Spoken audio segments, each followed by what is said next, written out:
wabarakatuh. Perkenalkan, nama saya Putri Yasmin Fajar dengan NIM 2205110122 dari kelas 5B Prodi Pendidikan Fisika FKIP Universitas Riau. Baiklah, video saya kali ini adalah video untuk pemenuhan tugas mata kuliah pengembangan profesi guru dengan dosen pengampu Dr. Jesse Alexander MPT. Selamat menyaksikan. Di dalam proses belajar mengajar, guru merupakan faktor yang paling penting. Nah, seorang guru tentu harus memiliki kemampuan kompetensi-kompetensi yang harus dimiliki. Kira-kira kompetensi apa saja ya? Ada dua komponen utama yang harus dimiliki oleh seorang guru. Yang pertama yakni komponen pedagogik dan yang kedua yakni komponen profesional. Apa sih maksud kedua komponen ini? Nah, yang pertama yakni komponen pedagogik. Maksudnya ialah kemampuan atau kompetensi yang harus dimiliki oleh seorang guru dalam melaksanakan, merencanakan, dan juga mengevaluasi dalam proses belajar mengajar sehingga dapat mencapai tujuan pembelajaran yang telah ditetapkan.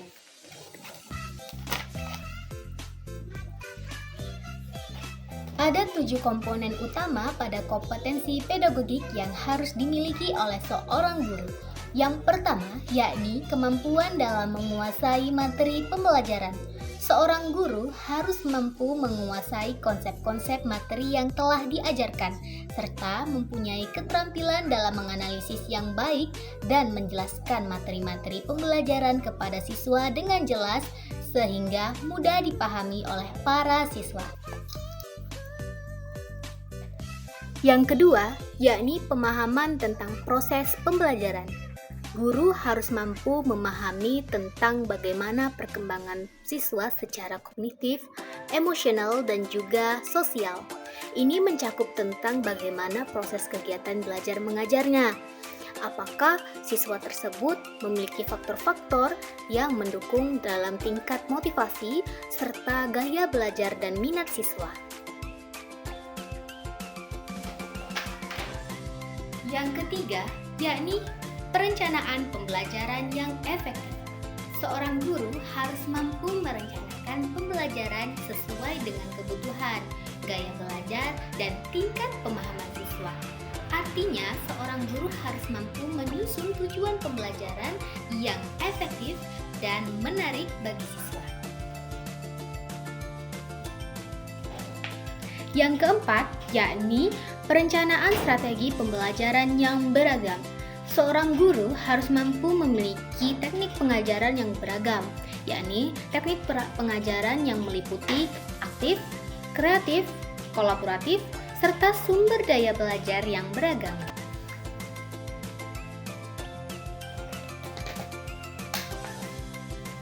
Yang kelima, yakni keterampilan manajemen kelas.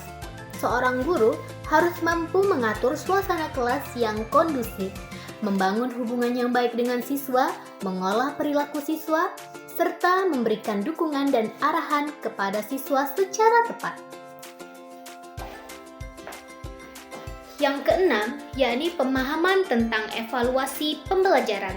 Seorang guru harus memiliki kemampuan ini karena untuk mengukur sampai mana tingkat pencapaian belajar siswa dan juga untuk mengukur tingkat keefektivitasan materi pembelajaran atau gaya belajar yang telah digunakan oleh seorang guru tersebut. Yang ketujuh, yakni pengembangan profesional berkelanjutan. Seorang guru harus memiliki komitmen dalam pengembangan diri dan juga peningkatan dalam proses kegiatan belajar, misalnya dengan mengikuti kegiatan workshop ataupun seminar-seminar ataupun pelatihan-pelatihan dalam peningkatan proses kegiatan praktik pengajaran.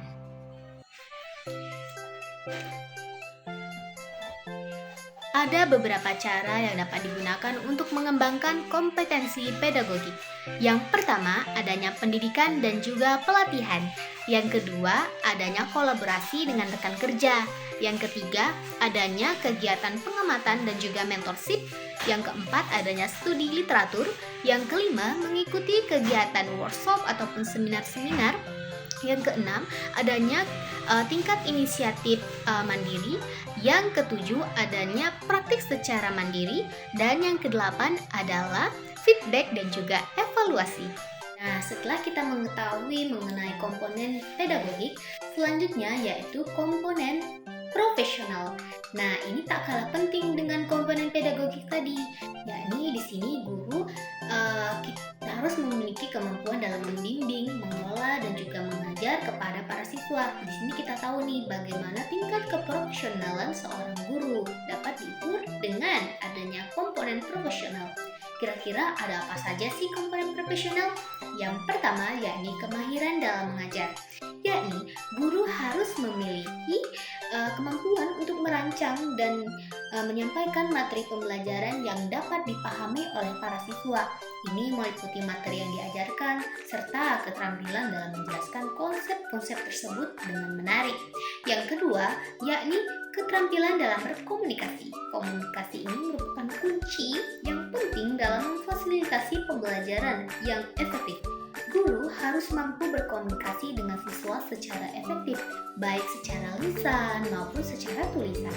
Dan yang ketiga yaitu pengelolaan kelas. Ini termasuk kemampuan untuk mempertahankan disiplin di dalam kelas, mengatur waktu, dan menciptakan ruang belajar yang aman dan juga kondusif.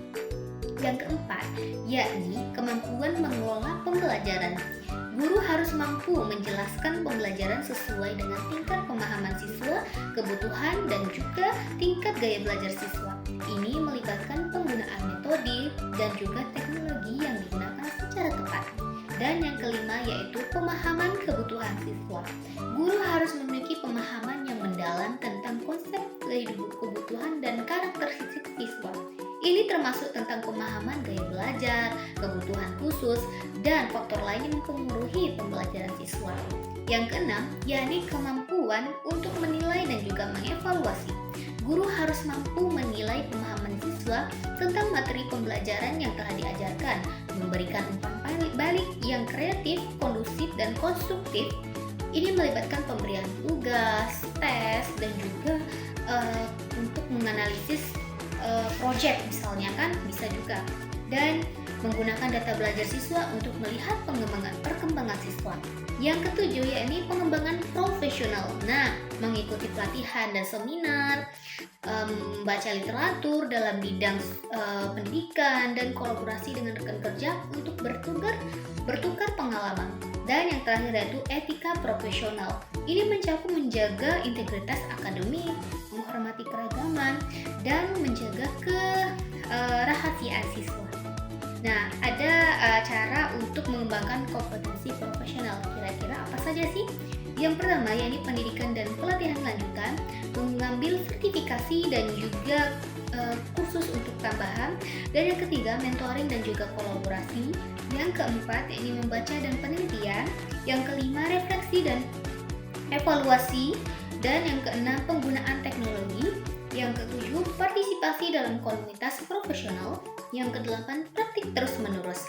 Nah, ini adalah mengenai penjelasan mengenai kompetensi profesional. Tidak jauh berbeda sebenarnya dengan kompetensi pedagogik. Namun di dalam kompetensi profesional ini mungkin lebih rangkup atau lebih rinci penjelasannya. Jadi mungkin ini saja yang dapat saya jelaskan di dalam video ini. Saya ucapkan terima kasih telah menonton dan saya akhiri wabillahi taufiq wal hidayah. Wassalamualaikum warahmatullahi wabarakatuh. Sampai jumpa.